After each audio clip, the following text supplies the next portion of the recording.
He aquí un homenaje a Perogrullo. Una de las habilidades más importantes a la hora de argumentar es saber de qué estamos discutiendo.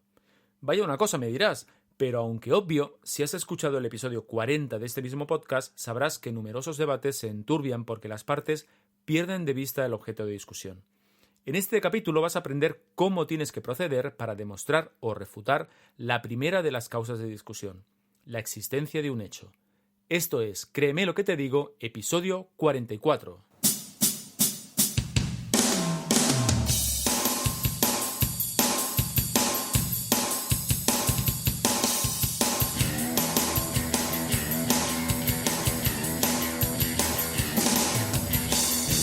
Bienvenidos y bienvenidas a Créeme lo que te digo, el podcast dedicado al mundo de la persuasión en el que voy a explicarte todo lo que tienes que saber para influir, convencer, inducir o inclinar opiniones a tu favor. ¿Quieres saber cómo ser más convincente? ¿Quieres aprender a debatir y discutir sin generar conflictos? ¿Quieres saber cómo hablar en público como un auténtico profesional? Y además, ¿te gustaría aplicar todo esto en tu vida personal y profesional? Si es así, créeme lo que te digo, es el lugar apropiado. Yo soy Óscar Fernández Orellana y te voy a acompañar en esta aventura en la que conocerás los misterios, técnicas y trucos para llegar a ser un auténtico maestro de la persuasión. ¿Estás listo? ¡Comenzamos! ¿Qué tal? ¿Cómo estás? Bienvenido a un nuevo episodio de Créeme lo que te digo, episodio 44 del podcast en el que tratamos todas aquellas cuestiones relativas al mundo de la persuasión, el hablar en público y en general las habilidades comunicativas necesarias para influir e impactar en los demás. Estamos en la segunda semana de junio de 2019, así que toca dedicar el programa a cómo argumentar. En concreto, vamos a ver cómo demostrar que un hecho sucedió, o cómo las cosas son como decimos que son, o cómo fueron como decimos que fueron, o cómo serán como decimos que serán, que en cualquiera de los tiempos nos vale. Fíjate, ya dijimos en el capítulo 40 que cuando discutimos en un debate es primordial tener claro cuál es la cuestión por la que discrepamos. Y dijimos que estas cuestiones pueden ser de tres tipos. Podemos discutir acerca de si las cosas han pasado o no. Podemos discutir acerca del nombre que le damos a una cosa. Podemos determinar si la cosa es buena o mala. Son estos tres las categorías, las cuestiones por las cuales discutimos. Y cada una de estas cuestiones requiere de un tipo concreto de argumentación. Así que hoy nos vamos a centrar en la primera de las categorías, que es cómo argumentar para demostrar que un hecho ha sucedido. Antes de entrar en materia, como siempre, te recuerdo que si quieres mejorar tus habilidades comunicativas, pues en Interacción Humana te ayudamos con formaciones y asesoramientos para empresas o de forma individual. Si quieres que hablemos, envíame simplemente un correo a través del formulario de contacto de la web en interaccionhumana.es/contacto y enseguida me pondré en contacto contigo. Venga, ahora sí, vamos allá con la cuestión de hoy. Vuelvo a insistir en la idea de que antes de hacer acopio de argumentos o antes de pensar en todo lo que vas a exponer en un debate o en una discusión, lo principal es saber de qué discutes, cosa que no es tan evidente como parece. Yo insisto en que valdría la pena que escuchases el podcast número 40, el anterior, el podcast de hace cuatro semanas, porque aquí abundamos exactamente en este punto. Así que lo primero que tienes que hacer es responder a estas preguntas, o a algunas de estas preguntas, o a preguntas similares a esta. ¿En qué consiste el desacuerdo? ¿O dónde radica la discrepancia?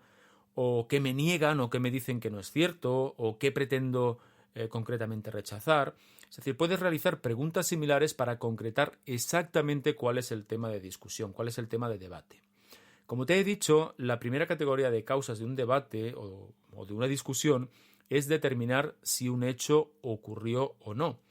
Esto es lo primero que debe quedar claro para las dos partes, ya que sería absurdo y confuso debatir acerca de la conveniencia o no de algo sin haber determinado primero si ese hecho se produjo o no. No podemos debatir acerca de qué nombre le damos a una cosa si no sabemos si la cosa pasó o no pasó. Sería tal cual como si una pareja se enfrasca por la disputa en el color de las paredes de la habitación de los niños sin saber si ella está embarazada. Pues esto sería más o menos algo similar. Por lo tanto, antes de entrar en otras circunstancias, las partes deberían tener claro que el hecho del que se quiere discutir realmente pasó, pasa o pasará.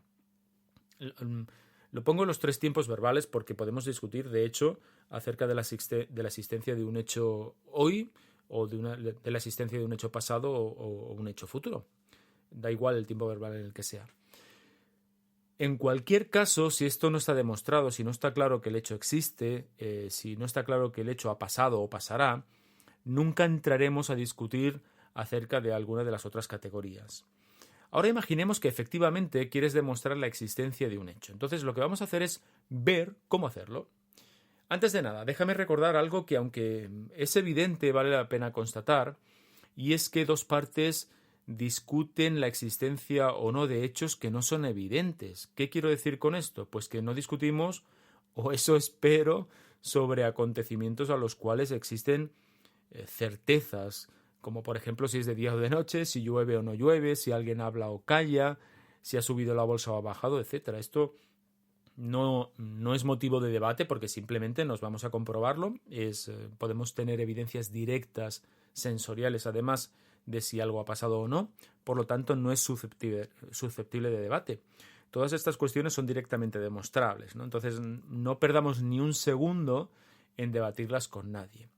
Cualquier disputa se centra en aquellos hechos que no son evidentes y ante los como mucho lo que podemos hacer son conjeturas. Por ejemplo, si fulanito mintió o no, sobre si menganito tiene cuentas en Suiza o no, o sobre si zutanita se escapó en su coche o no cuando la policía le dio el alto. Es decir,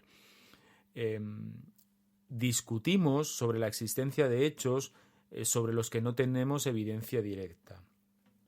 Por eso a este tipo de debates se les llama conjeturales, porque al no tener hechos evidentes nos basamos en conjeturas, en juicios probables. Es decir, no podemos asegurar directamente y fehacientemente que eso ha sucedido y por lo tanto lo que hacemos es conjetura y lo que nos disponemos es a demostrar argumentativamente que efectivamente el hecho pasó. Por poner ejemplos reales y de actualidad, podemos mencionar, por ejemplo, los siguientes ejemplos. ¿Tuvieron los Mossos d'Esquadra un comportamiento pasivo durante la votación del 1 de octubre en Cataluña? ¿O estuvo Rusia detrás de la victoria de Trump en las elecciones americanas? ¿O será sostenible el sistema público de pensiones dentro de 20 años? Es decir, todas estas cuestiones que tienen forma de pregunta son susceptibles de debate y entran dentro de esta categoría de hechos conjeturables o de debates conjeturables. Como ves, lo que nos ocupa en este punto es, por tanto, si el hecho se produjo, si el hecho se producirá o si existe la intención de que se produzca o no. Soy muy insistente en esto. Recuerda que estamos en una conjetura porque no tenemos demostración directa de que la cosa se ha producido o no. Por lo tanto, nuestro deber es demostrar argumentativamente que así ha sido. En realidad, cuando conjeturamos sobre un hecho, no lo hacemos sobre el hecho aislado, sino que en realidad lo que queremos hacer es analizar el hecho o conjeturar acerca del hecho y sus circunstancias, sobre las circunstancias determinadas. En los días en los que estoy grabando este capítulo del podcast, se está llevando a cabo el juicio al gobierno independentista catalán, lo cual pues me viene muy bien para poner algún ejemplo relativo a este punto. Si eres español no hace falta que te cuente de qué va todo este juicio, y si no lo eres, seguro que tienes noticias al respecto, por lo tanto estás perfectamente informado, seguro. Vamos a ver, en realidad no discutimos la existencia o no de un hecho de forma aislada. Por ejemplo, no discutimos en este punto sobre si existe o no existe el derecho a la autodeterminación en abstracto, sino sobre si en el caso de Cataluña se puede contemplar o no se puede contemplar este aspecto, este hecho. Y lo hacemos porque queremos conocer los detalles necesarios en el contexto concreto para poder tomar decisiones. Es más, podríamos incluso dar por hecho que un hecho, perdón por la redundancia, que algo se produjo, que una circunstancia se ha dado, por ejemplo, que el gobierno catalán llevó a cabo un referéndum en contra de las indicaciones del Tribunal Supremo y discrepar acerca de si se produjo o no intimidación o violencia por parte de los independentistas. En este caso, la Fiscalía, lo que está intentando la Fiscalía en el juicio es demostrar que sí que hubo esta intimidación violenta, mientras que las defensas, lógicamente, intentan demostrar todo lo contrario. Vamos a poner otro ejemplo. Es posible que sea un hecho incuestionable que exista un cadáver y sobre eso no se discute, pero queremos conocer las circunstancias que rodean al hecho para poderlo entender y saber qué hacer al respecto. Queremos conocer, por ejemplo, la causa de la muerte, quién intervino, por qué intervino, con qué medios, etc. Por lo tanto, como ves, podemos estar de acuerdo en el hecho, pero discrepar en las circunstancias. Pues no sé, Juan intervino en la muerte, pero fue un accidente, o Juan intervino en la muerte, pero fue un acto voluntario, por lo tanto fue un asesinato. Así que en muchas ocasiones lo que nos toca es argumentar sobre las circunstancias que rodean al hecho y no sobre el hecho en sí. En cualquier caso, al argumentar acerca de la existencia de un hecho, lo haremos a partir de dos aspectos. El primer aspecto es demostrar la existencia a través de indicios y motivos. Y el segundo aspecto es demostrar que los hechos parecen posibles e incluso, si podemos, probables. Así que si te parece, lo que vamos a hacer es ver en qué consiste o qué entendemos por indicios y por motivos. Venga, vamos con este primer punto. Pues para demostrar la existencia de un hecho, para demostrar que algo ocurrió, intentaremos constatar que existen indicios que demuestran que efectivamente el hecho ha ocurrido. ¿Pero qué son los indicios? Pues bueno, son las señales indirectas de la presencia de algo. Son los hechos conocidos que indican o que presuponen la presencia de otro hecho que no está explícito. Por ejemplo, si veo humo, es indicio de la existencia de fuego. O que alguien tenga una gran suma de dinero en Suiza, cuya procedencia no puede explicar, es indicio de evasión de divisas. O que, pues no sé, que alguien esté muy musculoso, es indicio de que hace deporte con pesas, y si esta musculatura es muy grande y redondeada, bueno, pues puede ser indicio de la ingesta de anabolizantes. O, por ejemplo, que una persona esté en babia y con una sonrisa perenne en la cara, es indicio de que está enamorada. Claro, como puedes ver, el valor de un indicio tiene que ver con la fuerza con la que se aprecie la relación entre este indicio y el hecho. Si una persona tenía una musculatura más o menos normal y en un mes ha crecido mucho, pues es bastante claro o es bastante probable que lo ha hecho a partir de ayudas anabolizantes. Pero en el caso de la persona que hemos dicho que está en babia, necesitaríamos de más indicios, de más,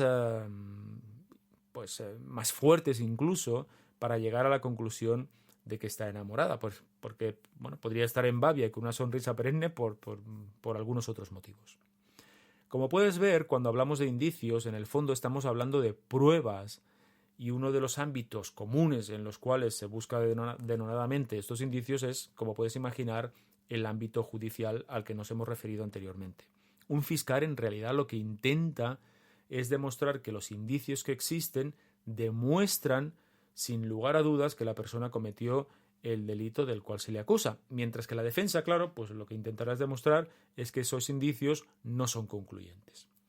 Cuanto mayor sea el número de indicios que apuntan a un mismo hecho, más probable parecerá la existencia del mismo hecho. Como dice un dicho, si parece un pato, si anda como un pato, si nada como un pato y vuela como un pato, pues bueno, todo hace indicar que efectivamente se trata de un pato. Bueno, esto por lo que respecta a los indicios. Ya hemos hablado de los indicios. Vamos a ver el otro elemento que entra dentro de esta misma categoría, el otro elemento en el que basaremos nuestra argumentación y que es, que se llaman los motivos, que se llaman los motivos, que son los motivos, Nuestra creencia de que algo ha pasado o que pasa se refuerza cuando efectivamente encontramos en alguien motivos para hacerlo. Si alguien acusa a Miguel de robar y dice que lo ha hecho porque está en la ruina, el hecho de que esté en la ruina hace más creíble que Miguel haya robado porque, le atribuimos una motivación, un porqué. Me acuerdo, porque además lo he escuchado recientemente en la radio, me lo ha recordado la radio, de un robo que se produjo hace unos 8 años en la Catedral de Santiago de Compostela, el robo del Códice Calixtino. Se descubrió que el robo lo había perpetrado el electricista de la catedral. En este caso, uno de los motivos que tenía el electricista era que estaba despechado porque después de toda una vida trabajando en la catedral le habían despedido. Además, parece ser que se había peleado con el deán de la catedral con el que le unía una relación especial. Bueno, pues estos motivos estos motivos que hacen suponer o que dieron pistas acerca de que efectivamente